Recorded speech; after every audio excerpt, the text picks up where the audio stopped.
people never are aware or instructed or taught that they don't have to have high blood pressure. They don't have to have diabetes. They don't have to have heart attacks. They don't have to have chest pain. It's all amenable to diet, and nutritional science should be taught in grade schools, because these lifestyle factors are the most powerful factors that affect our longevity and our overall mental and emotional and physical health.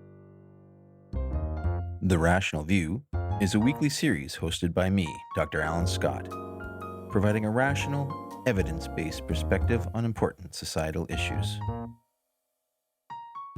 Produced by Soapbox Media. The world needs evidence-based public policy now more than ever. Making the right decisions should not be partisan politics. Please help spread The Rational View by going to patron.podbean.com/The Rational View. Together, we can make a better future. Hello, and welcome to another episode of The Rational View. I'm your host, Dr. Al Scott. In this episode, I'm continuing my investigations into the evidence linking nutrition and health. What does the science say? My previous guest, Dr. Valter Longo, discussed the data on intermittent fasting and cellular regeneration. I've also spoken with Dr. Traci Mann regarding the observation that fad diets, they don't seem to work for the long term. Today, I'm going to be interviewing another dietary guru who believes that his diet can extend lifespan and reverse the course of diseases. I'm looking forward to learning more. I hope you are too. If you like what you're hearing, please press like on your podcast app. Help boost our ratings and get more visibility for The Rational View. And if you'd like to come chat with us, come join the Facebook group, The Rational View. Dr. Joel Furhman is a board-certified family physician, 7-time New York Times best-selling author, and internationally recognized expert on nutrition and natural healing. He specializes in preventing and reversing disease through nutritional methods. Dr. Fuhrman is the president of the Nutritional Research Foundation and on the faculty of Northern Arizona University Health Sciences Division. He coined the term Nutritarian to describe a nutrient-dense eating style designed to prevent cancer, slow aging, and extend lifespan. For over 30 years, Dr. Fuhrman has shown that it is possible to achieve sustainable weight loss and reverse heart disease, diabetes, and many other illnesses using smart nutrition. In his medical practice and through his books and television specials, he continues to bring this life-saving message to hundreds of thousands of people around the world. Dr. Fuhrman also operates the Eat to Live retreat in San Diego.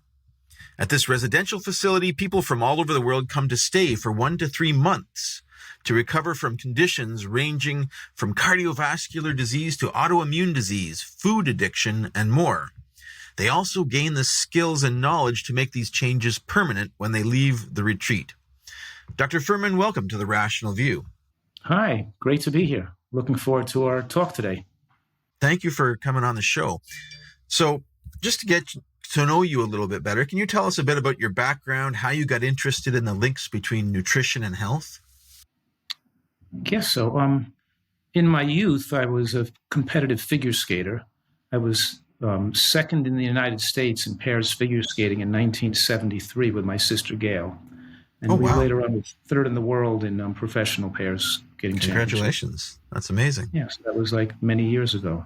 So I was into nutrition then when I was a teenager, just for better conditioning and stuff, and better performance. Then my father was overweight, and he was reading books on nutrition. So I started just reading a lot of stuff when I was young.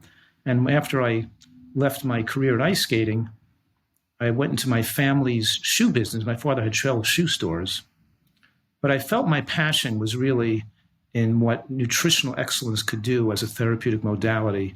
So at the age of 28 years old, I decided to give up my family business and go back to medical school, or to go back to the pre-medical, postgraduate pre-medical program at Columbia. I already had graduated from college without the right requirements. We sold the shoe business, and my father could retire, and I went back to school to take the postgraduate pre-medical program, to go to medical school with the specific intent to be a physician specializing in nutrition. It kind of excited me to be able to have the tools to be able to get people totally well. And I was already anti-medical doctor then, thinking that drugs mostly just are enablers, which make, putting the dirt under the rug, so to speak. You lower your blood pressure with a drug, and you're still eating the diet that caused the high blood pressure, so inevitably it's just getting worse and worse when you're not looking at a bad number. The same thing with diabetes, cholesterol. What doctors do is mostly make people think they're okay, and so they don't have to change their life significantly enough to get results, so they just deteriorate and die prematurely. So I came through my reading and understanding and research and experience, I decided that I would go to medical school and pursue a medical career with a different bent. And I really been doing this for, almost 40 years and have had a tremendously rewarding career and have a positive effect on so many millions of people. So it's been very exciting career for me. That's impressive. So originally you got into this area thinking that drugs were mainly a Band-Aid on pre-existing conditions that were caused by bad habits. So that was kind of your mindset getting into this. Is that correct? That's correct. Yeah. So has your medical training changed that perspective in any way, or do you still hold to that thinking? No, I of course I hold to that with 100% passion and certainty. In other words, much of what doctors do is worthless or harmful, and everybody knows it pretty much. We know that for example, the age of death of women who undergo mammograms isn't different from those not undergoing mammograms. We have all these treatments. We have bypass surgery and angioplasty, people putting stents into your heart to make you feel better. It doesn't make people live longer or have fewer future heart attacks. Every doctor knows that, It's all, the public has no idea how relatively worthless medical interventions are. And then, of course, drugs, like studies, the Accord study, for example, they split overweight diabetics into two groups, and one got more medical care with better measurements of their blood sugar, more medical attention to keep their blood sugars better controlled with drugs. But after 8 years, the National Institute of Health had to stop the study because more people were dying in the group getting more medical care. And those people who were not getting the care and letting their sugars run more erratically and not being well controlled were living much longer. There was much more morbidity and higher rate of mortality in the group getting more medical care. We know that drugs used for diabetes, lower blood sugar, make people gain weight and make them more diabetic and push the failing beta cells in the pancreas to produce more insulin to lower the blood sugar at the expense of having them poop out faster, and accelerates the progression of their diabetes. And the person thinks their sugar's okay, so they can just eat the same diet, and they're getting heavier and getting more diabetic. So what I'm saying is that we can say the same thing with blood pressure medications. Much of the atrial fibrillation is caused by medication, and much of so everything doctors do has a risk-benefit ratio. And the benefits are not overwhelming the risks. They're very closely related. And overall, the overall effect is minimal on extending human lifespan. And then people are on multiple drugs simultaneously, which then cumulatively can increase risk of cancer because it adds to the toxic load that the body has, the burden the cells have to deal with, and get more DNA damage from the buildup of waste products in the cells. So we're talking about the foundation of medical care is faulty. It's based on giving people toxic substances to lessen symptoms of disease and to lessen the markers of disease without dealing with the cause of disease. That's a very bleak outlook on the whole profession, though. I mean, certainly there's a lot of good coming out of the medical profession as well. Cancer cure rates have been going up, have they not? No, that's not true. Number one, we have the best medical care as far as emergency services. That's true. And modern technology and medicine have done phenomenal things to save lives when people are seriously injured. There's a lot of great things we're doing with stem cells, and I use some high technology things like soft wave technology for extracorporeal shock wave with a soft wave machine to help regenerate the joints in the shoulder, or to help people get rid of stones in the kidney. That's not all of medical care is not helpful, but when we're talking about the leading causes of death and most common diseases in this country, then you have most people over the age of 60 are dying of cardiovascular disease. And those diseases are not impacted by medical care in a significant way. People have to eat healthy and cut out the salt and junk food in their diet. So to the extent that medical care doesn't address a cause and people think they're okay with the drugs, they think they're getting a false sense of security, and they keep living the same. They're overweight, living the same lifestyle, and as that caused the problem to begin with. And many people are aware of the growing waistline of Americans. And in the last 3 to 5 years, the death rate, the age at which people die, has gone down, not gone up. We've been having a shortened lifespan. So I'm saying, no, I don't agree with you. It's that there are instances where medical care is very effective and important, but those are not the common bread and butter of what most doctors do.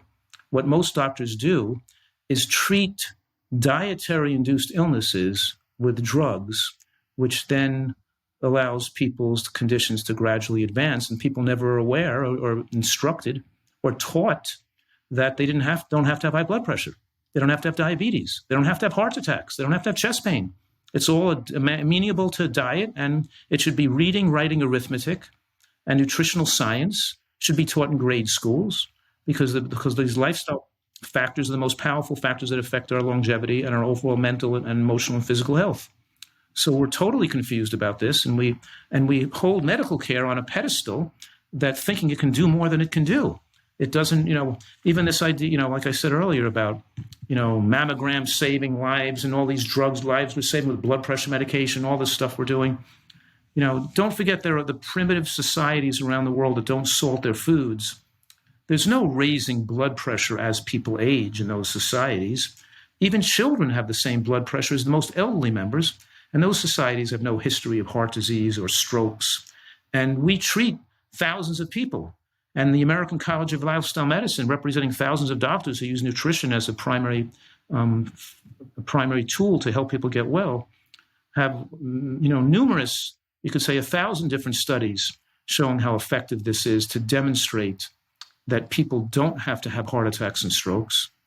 And the blue zones around the world where they eat somewhat better than they do in America are living, let's say 6 to 8 years longer than the average Americans live. And I'm saying a Nutritarian diet, which is not a blue zone diet, it's designed to take the best elements of science, of nutrition, modern nutritional science, and design a dietary. Before you go on, can you explain what a blue zone diet is? I'm not familiar with that term. The blue zones are areas of the world where people live the longest. And there are areas of the world like in Costa Rica or Sardinia or Loma Linda, California, or there are areas of the world where people generally are living longer. And what are these people doing in those areas? Okinawa, what are people doing in those areas? Look at what they eat, how they live, how much food they eat, how many calories they consume. We see that they eat differently than Americans eat. And that can be a starting point, but it's not an ending point. I mean, we know that the more variety of cruciferous vegetables and mushrooms and onions in a diet, the longer people can live. And I'm saying right now that the Nutritarian diet, that I coined that term Nutritarian to design a diet that includes the most powerful anti-cancer natural foods and to have the most longevity promoting foods and make a dietary portfolio that includes all those foods, like mushrooms and scallion and onion and green cruciferous vegetables and berries and seeds and nuts and, including all these foods. It gives people the opportunity to live, 15 to 25 years longer, but not just live longer, live with your full mental and physical capacity and not have the deteriorating quality of health that people in this country have. So I'm saying we have a healthcare crisis it's such tragic. People suffer so needlessly based on addiction to unhealthy diet, and they're so brainwashed to think that the answer is more drugs and not to fix the way they live. This is a common thread that I'm hearing from people in the nutrition sector, is that whole foods are much healthier, and many of our ills can be laid at the foot of processed foods with added sodium. And there's also discussion about preservatives and quote unquote toxins. What you discussed the Nutritarian diet, which is nutrient dense. Can you explain what effectively you mean by nutrient dense? Is there like a way to objectively describe that from a scientific standpoint, or what does a nutrient dense mean? That's really a great question. Well, we're talking here about having not only the amount of nutrients, but having the widest variety of nutrients, assortments of phytochemicals and antioxidants. And so I was the founder of the ANDI scores. That stands for, the word ANDI stands for Aggregate Nutrient Density Index. And the word aggregate refers to 36 nutrients that the U.S. government keeps record of. And we added up all those 36 nutrients in 50 to 100 different foods based on first an equal caloric portion and then by a normal portion size normally used in the nutrient. So determining that using the ORAC scores and other scores of foods that the government buys in supermarkets and measures the nutrient content. So putting together, and Whole Foods Market put up in their produce section scores on produce with the ANDI scores to show people the nutrient content of all 36 nutrients in each food so people could direct their choices. And when they did that, it dramatically increased the consumption of green vegetables when people saw how nutrient rich they were.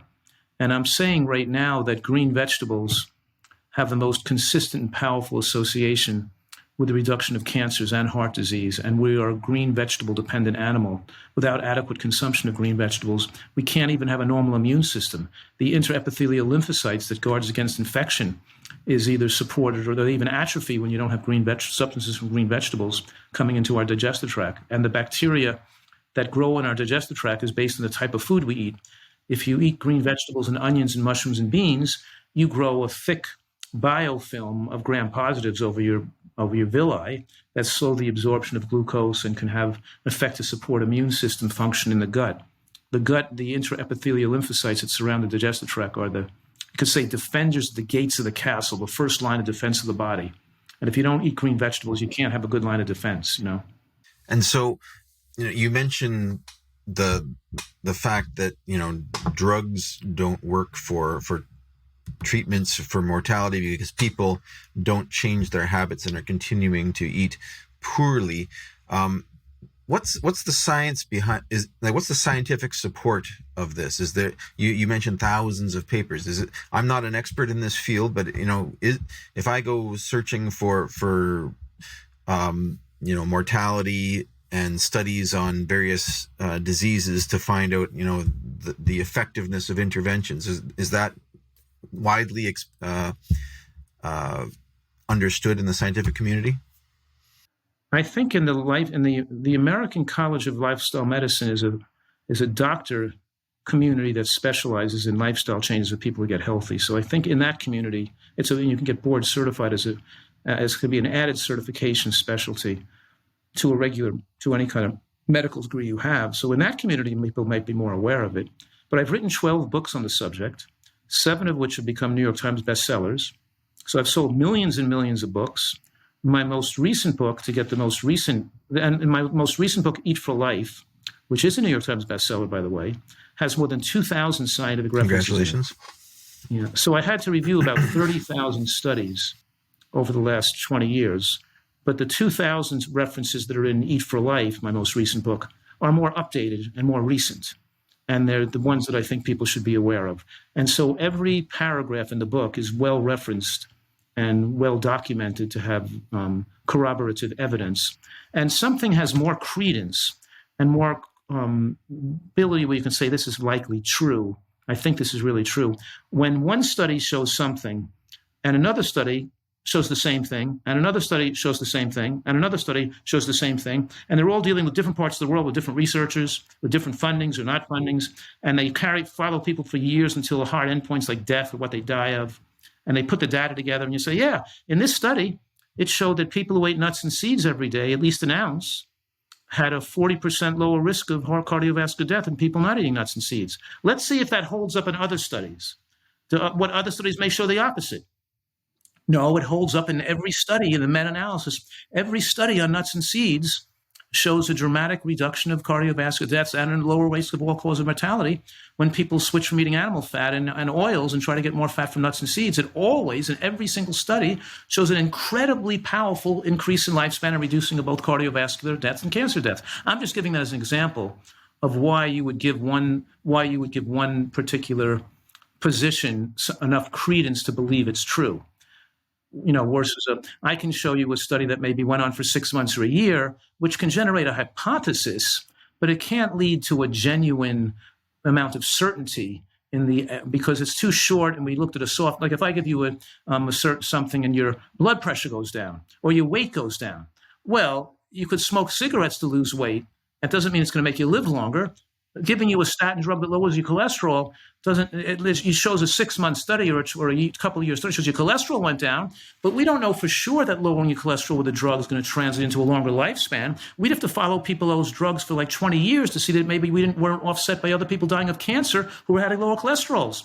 So what I'm saying is that we give certain a mark, a grade of like A or B or C grade as to how much credence we think that study has. And we really need to have the short-term studies that give us some look at blood markers improving. We got to see some long-term studies corroborate that with hard endpoints, like you're living longer and not getting cancer. So that's what we're saying and we have a lot of those studies today with a lot of corroborative evidence. And when people really can review the full, spectrum of data we have, you can't be denied that lifestyle is where the money is. And it's what we put in our mouth that determines our lifespan and our diseases we get, not access to medical care or getting more drugs. Well, we going to fast food restaurants, for example. So you're the founder of the Nutritarian diet. Can you give us an outline of what that diet is and how it works to improve health and to extend lifespan? What are the key aspects of the diet and how does it work? Sure. Well, the key aspects of the diet, we divide food into 3 different categories. Processed foods, pasta, bread, salad oil, mayonnaise, donuts, cookies, crackers, rice cakes, breakfast bars, chips, soft drinks. Those are like empty calorie foods and just throw calories in the body with no significant nutrient load. And then animal products like meat, chicken, fish, and eggs, and dairy products contain protein and fats and some nutrients, but it doesn't contain any antioxidants or phytochemicals. Relative to colorful plants, it has a low micronutrient load. So I'm saying a piece of chicken and a bagel are similar in that they don't contain antioxidants and phytochemicals that humans need to prevent cancer and sustain a long life.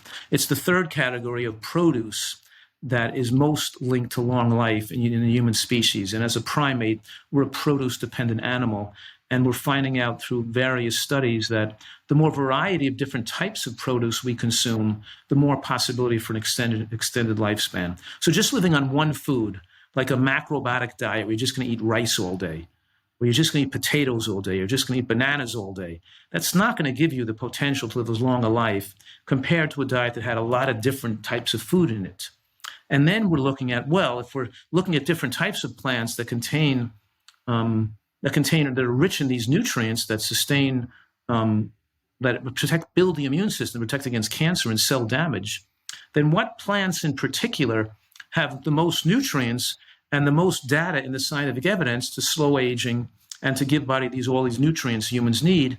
And those plants that have the most scientific evidence to prevent cancer and extend lifespan, I have an acronym called GBOMBS. GBOMBS, GBOMBS, which stands for greens, beans, onions, mushrooms, berries, and seeds. So we're trying to get people not just to go onto a cut back on animal products and eat more bread and potato and rice.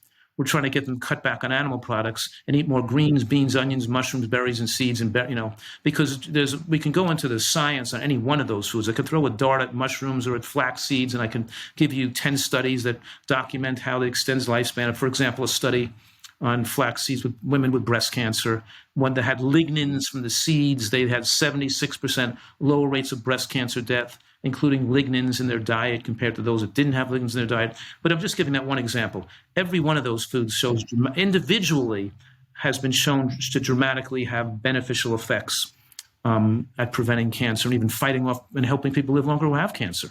And so we're putting together the dietary portfolio that includes the full assortment of these foods. That's where the Nutritarian diet comes in to maximize the immune protection. So while the American diet gets most of their fat calories from oils or animal fats, the Nutritarian diet gets most of their fat calories from whole nuts and seeds and avocado, from the whole foods, not from oils extracted from their foods. And we teach and explain why is a difference, why it's a complete difference in biology, and why that's so protective to our lifespan. Whereas using the walnut, the whole walnut, not the walnut oil, the whole sesame seed, not the sesame seed oil from that. And so we're using whole foods to make ice creams, salad dressings, Thai curry sauce, icing for a cake. I'm blending up avocado and cocoa powder and dates, or I'm putting beans in the bean brownie with cocoa powder and pineapple, whatever it is. So we're making a dressing made of roasted garlic and tomato sauce and black fig vinegar and sunflower seeds and almonds. You're making me hungry. Not from oil.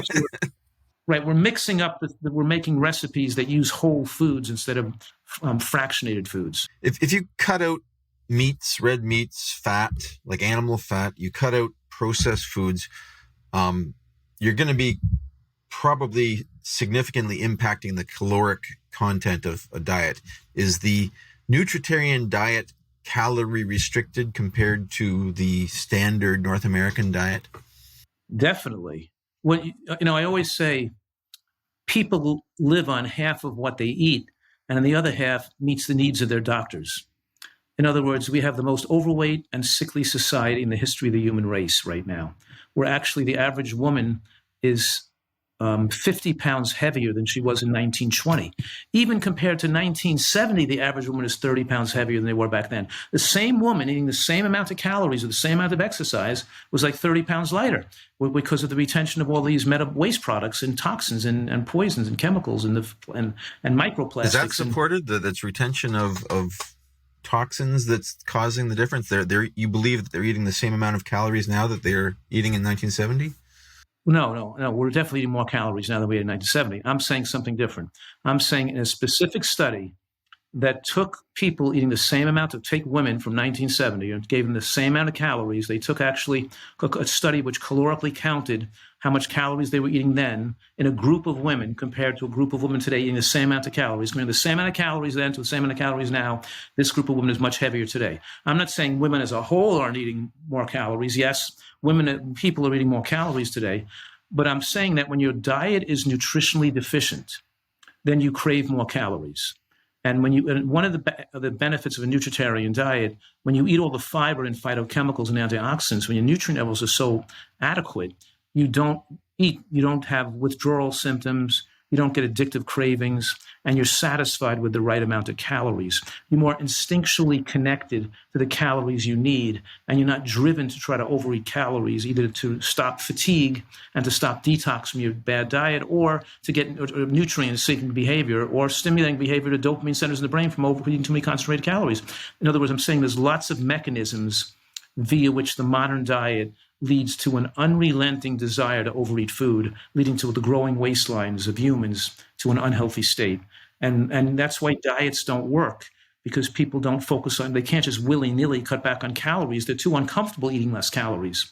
When they start focusing on nutrients, and as you said before, a lot of these foods are naturally lower in nutrients. You can eat a lot of eggplant, a lot of broccoli, and a lot of mushrooms, a lot of onions, a lot of tomatoes, and not get much calories in. The nuts and seeds are high in calories, so you can eat a lot more food and you're much more satisfied. But there's lots of reasons why people on a Nutritarian diet lose weight easier without having to feel like they're calorically restricted. I know, looking around online and interviewing experts, I interviewed Dr. Traci Mann of the Health and Eating Lab in Minnesota, and she says, fad diets don't work. They're temporary. People gain the weight back. So that, that jives with your observations. The criticism that I see about many of these diets is, and I'm sure you can deal with it, it's that, the nutrient or the calorie restrictions is what's making the gains. Can you differentiate the gains from calorie restrictions from the gains from nutrient, antioxidants and all of these magical things that you get from a good whole food diet? Or could it be laid at the feet of cutting back on your calories and getting a healthy body weight? All these things are very well studied today. So we have lots of tremendous data, and both those things are valuable. Eating less. I always tell people these five words that are the most proven methodology to slow aging and extend human lifespan. And he could write down the 5 words. Here's the 5 words: moderate caloric restriction in the context of micronutrient excellence, or moderate caloric restriction with micronutrient adequacy. We can't cut back on calories and not meet the needs of the human body for nutrients. We have to meet the need for the human body with nutrients. And at the same time, I'm saying when you meet that degree, adequate level of micronutrients, it becomes more comfortable eating less calories. You don't desire excess calories. But both those factors contribute to longevity.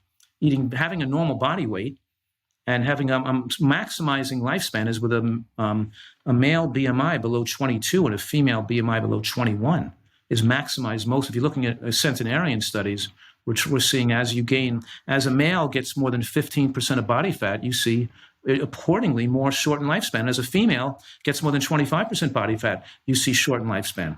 So absolutely, both those things are true, that we need to but cutting back on calories without a healthy way of doing it, it's not sustainable and it's not going to be good for your health.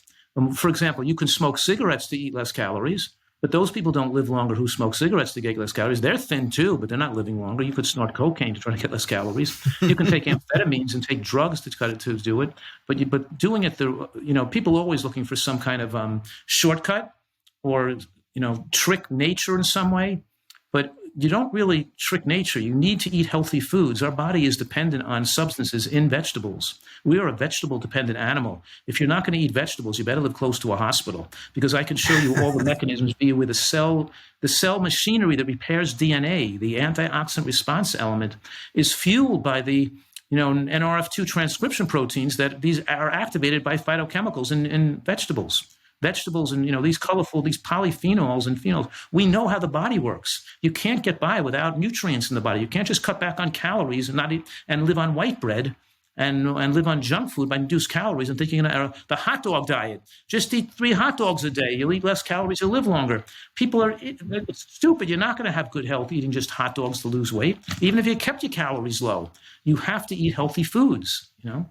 So now, speaking of so-called shortcuts, I recently interviewed Dr. Valter Longo, who has another diet which is associated with intermittent fasting. And it seems to be also well supported by the evidence to extend lifespan in cells and mice, and they're doing studies in other animals. It also seems to, maybe allow people to eat more junk food in between. It looks a bit like a shortcut that doesn't require the sort of focused restriction that you're advocating for the Nutritarian diet. Could you tell me about, maybe contrast the science, or is this something that people should be trying? Which one is better? Is there a contrast that we can make between these approaches? Well, I think that's a really excellent question. I wrote a book back in 1996 called Fasting and Eating for Health. I wrote a book I'm well versed in the scientific literature on fasting, and I do utilize fasting as a therapeutic tool with certain conditions like asthma or lupus when I'm getting people off medications. But in any case, Dr. Longo is a well-experienced researcher, but he doesn't have the clinical experience working with food addicts and obese people that are addicted to the American diet and fast foods that can't lose weight and have trouble cutting out the food. And for those people, when you restrict their calories to 500 calories a day, it's too much likelihood they obsess about food and wind up binging and eating more calories on days when they're not fasting. And there's too much of a chance of recidivism. And people who don't learn how to eat and live healthfully for long and sustain it long enough. There's nothing wrong with intermittent fasting if in between the intermittent fasting cycles you're going to be living healthy and eating healthy diet. But if you go back to eating cheeseburgers and bacon again and go back to eating fast food and gain your weight back and try to think you're going to go back on a fast again to binge your, binging and starving and binging and starving. And I have treated so many thousands of people, 10,000 patient charts in my practice, where the evidence is overwhelming that people start to obsess about food, and it gets them, and they can't have the ability to disconnect from that illicit love affair they have with their foods that are addicted to until they sustain and stay away from those food for months. and learn to have new foods that taste good, that are filling enough, that they can live on a long period of time. So I'm saying I focus on teaching a person how they can make this diet taste great and how they can live with this and see long-term benefits of losing 2 pounds a week. And then they can stay on this long-term. And I would not recommend intermittent fasting as a primary mode of weight loss because there's too high a chance of people yo-yoing their weight and not sustaining the benefits. Yes, that's something that Traci Mann also pointed out was the focus, the obsessiveness on food. If you're starving yourself, your body has protection mechanisms and adapts and forces you to go back to the food. Yeah, and the people aren't learning the patterns of behavior to learn how to eat a healthier diet permanently.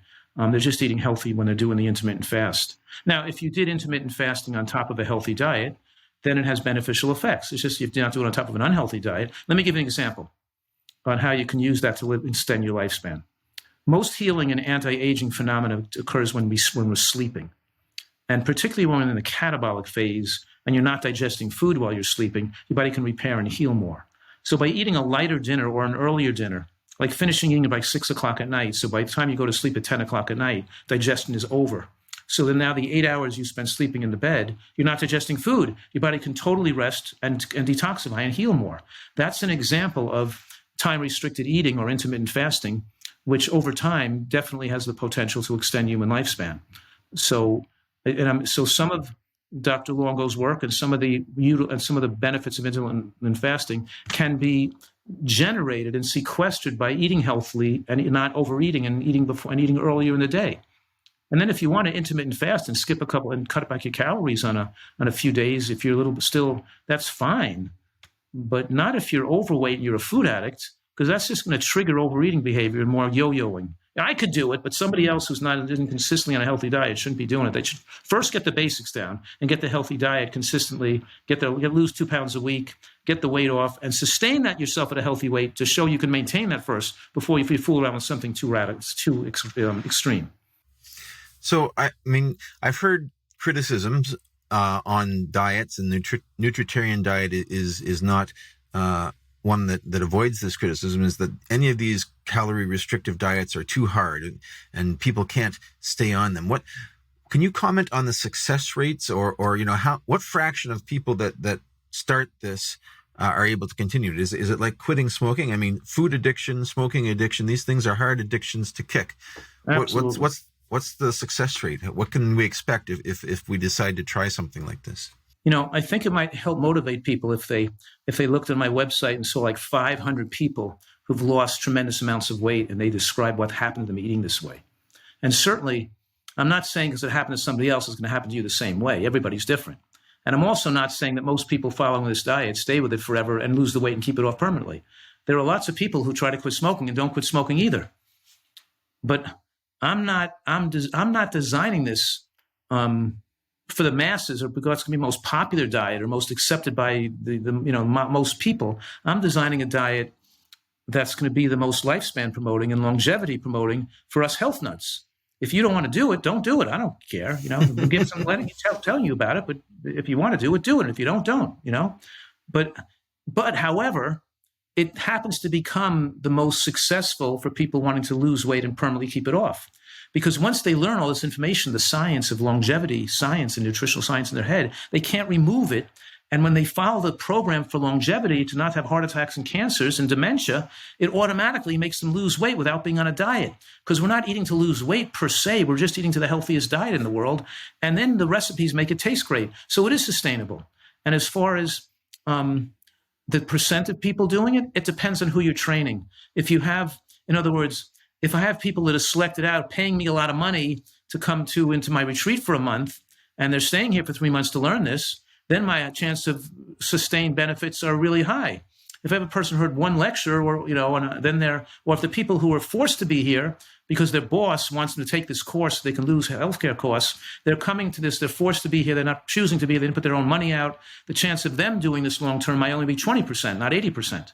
It might range from 80% of people doing it if it had the right exposure with enough enforced abstinence and enough training, whereas minimal training for people who aren't sure they want to do this to begin with, maybe I can only convince 20% of those people to do it long term. So it's another tough question. But I think people should have the opportunity to learn the information and make that decision for themselves. I'm not forcing anybody to live this healthfully, but at least have some good information. So if you want to, you could, Okay, that's fair. I just want to switch gears a little bit. And referencing a previous interview I did with Dr. Peter Butt, who is chair of the Canadian committee behind the new Canadian healthy alcohol guidelines. And I think you posted in your blog recently on low levels of alcohol consumption and the so-called J curve of mortality. And for those of you who don't know what that is, many of the studies on mortality versus alcohol consumption show that at low levels of alcohol consumption, there seems to be a protective function and it's associated with lower heart disease for moderate alcohol consumption, and then the mortality then curves up with more alcohol consumption. And you posted on your blog about this. What's your perspective on this issue? I think that information is hurtful because people will grab onto any kind of nuggets of false or myth or erroneous information to justify their drinking behavior. So let me explain. Okay, number one, we know that alcohol is carcinogenic. It forms toxic aldehydes and it leads to higher rates of cancer. And even a small amount increases cancer risk. But of course, the more you drink, the higher rate of cancer. The less you drink, the lower your risk. In lower amounts, the risk is minimal. Women, for example, drinking 1 drink a day have about 12% increased risk of breast cancer. But drinking a couple of drinks a week may have no impact. I don't know. Maybe it's too small of an amount to have an impact. However, still, people should recognize that people, even with lower amounts, could be, some people could be enticed to have higher amounts because they're starting on lower amounts. One thing we know for sure is that alcohol in any amount is carcinogenic, and it's better for people not to start to begin with and abstain if they can. Now, as far as the blood thinning effects of alcohol, like taking an aspirin, if it could thin the blood a little bit and reduce clots from heart disease or something, the major factors linking to the J curve is that people who get sickly and who are alcoholics, people who don't drink at all, are a lot of people who can't tolerate alcohol or who've done well with alcohol. It identifies people who are not necessarily healthy because the healthier people might be drinking a little bit. So total abstiners, just because total abstainers from alcohol may not have as good an outcome as them that just drink a little bit, what's the word? It might be an artifact. It might not be real. And this might be an artifact of the test. I've heard that the sick quitters hypothesis is what that. Yeah, exactly. But even if it did, it wouldn't matter because we're not looking. So because the benefits there are to thin the blood like a drug. That means if you're eating unhealthy and you have a high risk of clotability in your blood, you take a little alcohol. It has an effect like aspirin to thin the blood a little bit. It may benefit people. But I'm not looking for a drug like alcohol to thin the blood. I'm looking to not have any risk of heart disease. I don't have the hypercoagulability of the platelets to clot and form a heart attack to begin with. So you don't have to be at risk of heart disease. You don't need alcohol to thin the blood to reduce that risk. You're still better off not drinking and not inducing the carcinogenic effect of alcohol. So I just think it's better for society if people weren't tricked into thinking a little bit of alcohol is good for them. It's maybe the case that a little bit of alcohol is not so bad and they want to still drink, but they shouldn't be thinking it's good for them. It's not good for them. It's probably going to lead to more deaths. It's better people, if they can abstain, stay away from alcohol if possible. Okay, thank you for that perspective. You mentioned heart disease and blood clotting and of course, the hardening of the arteries or the cholesterol levels are what leads to this. And from some of the stuff that I've read, it's, most of the cholesterol imbalance is due to genetics and not to diet. Do you believe that the diet has a bigger function on cholesterol balance than genetics? Yeah, I'm saying something quite radical here. I'm saying genetics has almost no role in heart disease deaths. Let me clarify that. Genetics has a strong role when the whole population is eating unhealthfully. Then you have various genetics play a role. But in populations that eat so healthily, then the whole population doesn't get heart disease. You have to incur an unhealthy diet to allow the bad genes to be expressed. And even that, don't forget, 90% of people in America eventually get put on blood pressure medications, 90%. We're talking about people that almost all Americans develop heart disease, no matter what their genetics. And the studies on heart disease reversal, like Dr. Esselstyn's studies, Dr. Ornish's studies, my studies, all these people where we show heart disease reversible, we show regardless of people's genetics, when they eat a diet this healthfully, then genetics doesn't matter either.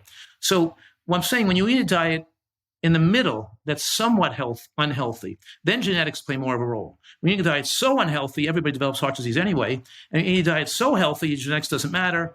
Lifestyle and nutrition overwhelms genetics is the point. So genetics is overrated because people like to think, oh, it's not my fault. Nothing I could do. I'll just keep eating it's genetics. I just got to go to doctors and take drugs. The doctor told me it's genetic. It's more selling people out with lack. They don't have to have personal responsibility. They don't take any role in their illnesses. They just go to doctors and take drugs and blame it on their genetics.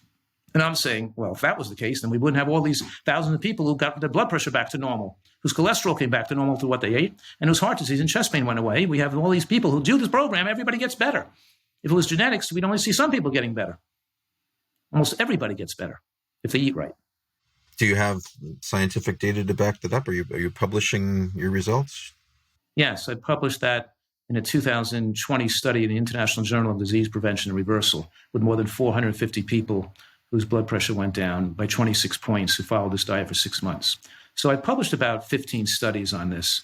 But you don't have to use my studies alone, don't justify all the data, because there are lots of other people doing similar studies that corroborates my findings as well. And that's why I read, so it's not only my studies, it's other people's studies too that do similar interventions, and the epidemiologic studies support, all the data that supports it. So you don't just do it based on one study. But yes, I have numerous studies that show show heart disease reversal, blood pressure lowering, cholesterol coming down. Like, for example, David Jenkins did a study from University of Toronto that used my Nutritarian diet. Now, I wasn't part of the study. I had nothing to do with it. He just used the same diet I recommend on a bunch of people who had high cholesterol. And he showed that the LDL cholesterol dropped more than statin drugs dropped cholesterol. He showed 33% lowering of LDL from David Jenkins from University of Toronto. So I'm just giving another researcher who used similar nutritional portfolio to get similar results. You know what I mean? You've also mentioned that your diet can impact autoimmune diseases. How does that work?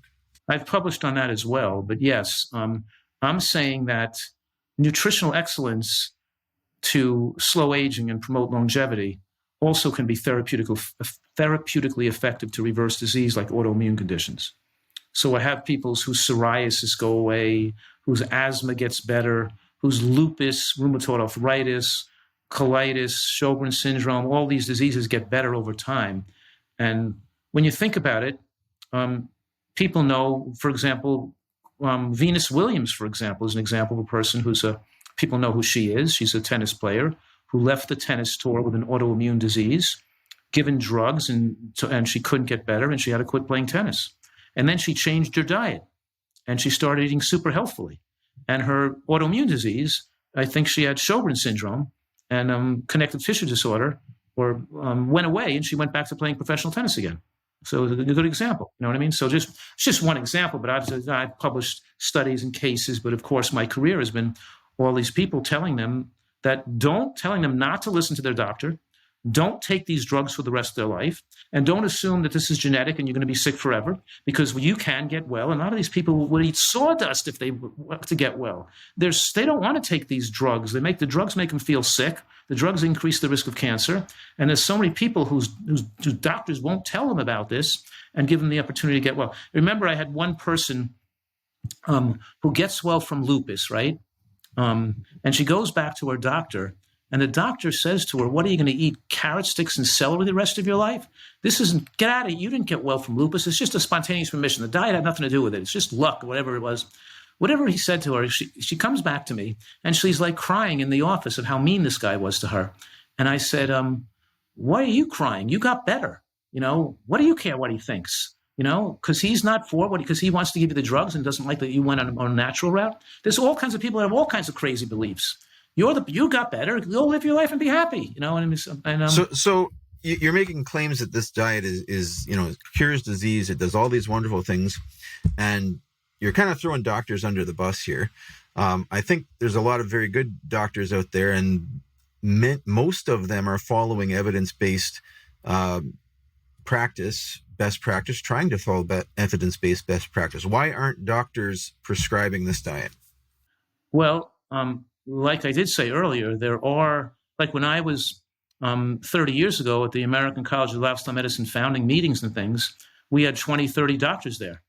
Now there are, thousands of doctors there, 10,000 people who are members of the, doctors. So certainly there's a definite growing interest among physicians, and there are many, many more doctors who advocate this. And I could say with pride that when doctors are surveyed as to what books they recommend to their patients to read the most, my books come out on top. And the American, so that's a really incredible something to be really proud of, that doctors that buy my book by the case and use it in their offices with the patients. So certainly there's a growing awareness, and there's lots of doctors who do utilize nutrition and have dietitians and who do counseling and who aren't just giving people drugs and telling them it's genetic. But it's not the majority of doctors. It's a minority of doctors, And I'm not an evidence-based. I'm saying that because they're not trained in this and they haven't reviewed the evidence, they don't have the expertise, and they didn't get it in their medical training. So they had to have gotten it outside of their medical training to see that, yes, that there are, there's so much that nutrition could do to give them tools to enable people to get well. And if people don't want to make the dietary changes, and when I speak to more conventional doctors, what their response is, and even when I was in medical school, the most frequent response is that people don't want to do it. They're not going to make an adequate change in their diet, and they just want a drug anyway. And I can't waste my time lecturing to them for an hour, and they're not going to even listen to me anyway. So what that really means is the doctor is not schooled, and their practice is not set up in a way to impart the information to people. It's not their necessarily position to be the nutritional educators. They're there as to write prescriptions and to treat people. It's hard to switch off the North American diet when it's so prevalent in North America, and so the doctors are right. You tell someone this, they're not going to make the change. Exactly. And doctors are addicted to the way they eat, just like other people. And most people aren't going to make the change, and that's a legitimate criticism. I mean, if I'm not saying it, but you're asking me. I'm thinking that the doctor should be making an effort, because then you sell a person out because you didn't give the opportunity. Because maybe if only 10% of those people would have made that change, at least they should have had the right. It's called informed consent, to let them know they don't need to have bypass surgery. They could have changed their diet. They don't need to be on drugs that cause cancer for the rest of their life. They don't need to have chronic. They could get well with an adequate lifestyle change. And maybe they should try this first and read these books or follow this. And then if it doesn't work, come back and we'll switch. And you can't do it, we'll come back and use a more medicated approach, with a more aggressive approach with medicine. But that's not the way most doctors are practicing. So I am critical of most doctors, and I have a lot of and there's a large segment of the medical community that, of course, are behind what I'm doing and think similarly to me. You'd be surprised how a lot of doctors I know that prescribe more conventionally, who eat this diet I recommend and live their own life and their own family so healthily because they don't agree with even what they're doing to make a living. You know what I mean? To give just people drugs for illnesses. So you'd be amazed at how many doctors really would agree with this. Mm-hmm. No, that's very insightful, and I know I've encountered doctors that have, said change your diet. You need to cut back. I think it is common that doctors do recognize the benefits of healthy eating for various aspects, for cholesterol, for weight gain, for sure. So I think we're reaching the end of our time slot here. I really appreciate you coming on and talking to us about this. I've learned a lot, and I wish you luck in your efforts to convince more doctors to get people to diet or to eat a proper diet. It's hard. It's hard for people to make that change. That's why I built this retreat in San Diego here, where people who want to make a change and get well can come and live here for a few months to get rid of their addiction, and they can really get rid of their difficulty they have making such a big change. Because I realize it's hard for people to make a radical shift in what they're eating. So I have, my career is trying to make people compliant, make it comfortable, make it taste good, and show that it's possible to do this to get well. So it's kind of like a specialty, Well, thanks for coming on, Dr. Fuhrman, for spending the time. I'll send you a Rational View T-shirt. You can have that for spending the time and chatting with us. So I really appreciate it. Thank you. All right. Take care. Bye-bye. If you'd like to follow up with more in-depth discussions, please come find us on Facebook at The Rational View and join our discussion group.